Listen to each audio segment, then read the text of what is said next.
ఓం నమ శివాయ.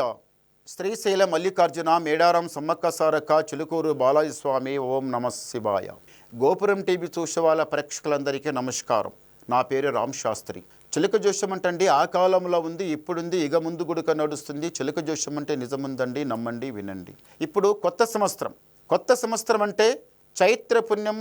ఈ చైత్రపుణ్యం మాసం లోపల ఉగాది వస్తుంది. చాలా మంచి ఘనంగా ఉగాది, కొత్త రోజు, కొత్త దినం. ఉగాది కొత్త సంవత్సరం. ఉగాది పేరు చెప్తాయినండి. ఈ సంవత్సరం పేరు పరాభావనామ సంవత్సరం. చాలా మంచి అంటే చాలా మంచి దినం. ఉగాది అంటే ఉగాది ఒక 2 రోజుల ముందు, ఒక 2 రోజుల ముందు ఇల్లు మంచిగా శుభ్రంగా ఉడవాలి, మంచిగా క్లియర్గా మంచిగా కడగాలి. బండలన్నీ ఎక్కడిదక్కడ మంచిగా శుభ్రంగా కడిగి ఆ తర్వాత ఇంటికి ఉగాది రోజున మామిడాకుల తోరణం కట్టాలి. పొదగల లేవాలి, సలినీళ్లతో స్నానం చేయాలి. స్నానం చేసిన తర్వాత సూర్యభగవానికి నమస్కారం చేయాలి. తప్పనిసరి 100కి 100 రూపాయలు సూర్యభగవానికి నమస్కారం చేయాలి. చేసిన తర్వాత ఇంటి లోపల పూజా గదిలో వెళ్ళి దీపహారం పెట్టి తన కులదేవినికి నమస్కారం చేసి ఆ తర్వాత గుడికి వెళ్ళాలి. గుడికి వెళ్ళే ముందు కొత్త బట్టలు ధరించి ఏమన్నా ఆభరణాలు ఉంటే ఆభరణాలు పై మీద వేసుకొని గుడికి వెళ్ళి నమస్కారం చేసి రావాలి. గుడికి వెళ్ళి నమస్కారం చేసి వచ్చిన తర్వాత ఏముంటుంది? పచ్చడ తాగాలంటే కొత్తగొచ్చిన చింతపండు, మళ్ళీ కొత్తగొచ్చిన మామిడికాయలు, బెల్లం, ఇక ఇంత మిరాల పొడి కొత్త కుండ లోపల కలిపి ఇంత కొబ్బరికాయ పచ్చలేసి అంతా పచ్చడి చేయాలి. నీకు తెలుసు పచ్చడి ఎలా చేయాలని కానీ చెప్తున్నా. అయితే ఆ రోజు పచ్చడ తీపి, వగురు, సేదు, యాపాకు పూతలు గుడక వేసి మంచిగా ఆ రోజు పచ్చడి చేసి తాగితే లైఫ్లా చాలా బాగుంటుంది, ఆరోగ్యానికి చాలా బాగుంటుంది. ఆ రోజు తాగాలి తప్పనిసరిగా. అంటే ముందు పచ్చడి చేసిన తర్వాత స్వామివారికి నైవేద్యంగా పెట్టి తర్వాత మీరు స్వీకరించాలి. చాలా బాగుంటుంది. ఆ రోజు ఆ పచ్చడి తాగిన తర్వాత పోలేలు తినాలి. పోలేలు అంటే తీపి వంటలు ఎన్నో ఉంటాయి, చాలా తీస్తారు తీపి వంటలు. అవన్నీ చేసినా కానీ పోలేలు మాత్రం తప్పనిసరిగా తినాలి. ఆ రోజు అన్నిటికన్నా ముఖ్యం పోలేలు తినాలి. చాలా బాగుంటుంది.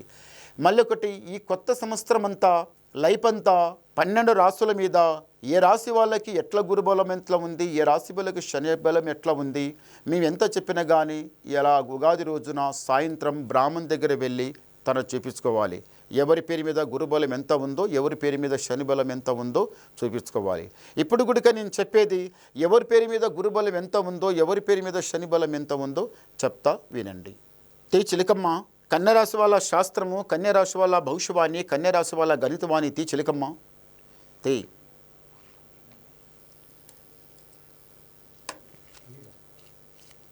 ఆహా. కన్యరాశి వాళ్ళకి చిలుకూరు బాలాజీ దేవుడు. కన్యరాశి వాళ్ళకి ఎందుకు కానీ జ్ఞానం, తెలివి చాలా బాగుంటుంది. కన్యరాశి వాళ్ళు అందరితో కలిసి ఉంటారు. పిల్లలకు సున్నా, ముసలులకు సున్నా, వయసులకు సున్నా, అందరితోనే కలిసి ఉంటారు. కన్యరాశి వాళ్ళ దగ్గర జ్ఞానం, తెలివి, ఒకరికి చెడగొట్టాలి, పడగొట్టాలి, ఏదో చేయాలి, మేమే బాగుండాలి అట్లా లేదు. కన్యరాశి వాళ్ళ దగ్గర జ్ఞానం, తెలివి చాలా బాగుంది. గురుబలం చాలా బాగున్నాడు. ఈసారి తొందర పడకండి, చేసే పని మీరు ప్రయత్నం చేయండి. మీరు తప్పనిసరిగా ఈసారి మెట్టుకు మెట్టు పైకి ఎక్కుతారు. చాలా బాగుంటుంది, జయం జరుగుతుంది. ఈ రాశి వాళ్ళకు కొంచెం గవ్వలేసి పంచాంగం చూద్దాం. ఓం నమ శివాయ. 5 చాలా మంచి గవ్వలు పడ్డాయి. కన్యరాశి వాళ్ళకి ఆదాయం 8, యాయం 11, రాజపూజ ఫలం 3, అవమానం 3. అంటే గురుబలం కొంచెం ముందల ఉన్నాడు, చాలా పైకున్నాడు గురుబలం. శనిబలం తక్కువ ఉంది.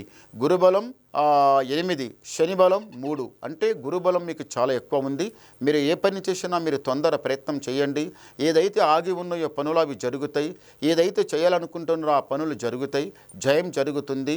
7 కొండల మెట్లు మీరు లెక్కండి, జయం జరుగుతుంది. మళ్ళీ మీరు ఏమైనా వినాలనుకుంటే నాకు ఫోన్ ద్వారా మాట్లాడండి, మీ డౌట్ క్లియర్ చేసేస్తా. నమస్కారం.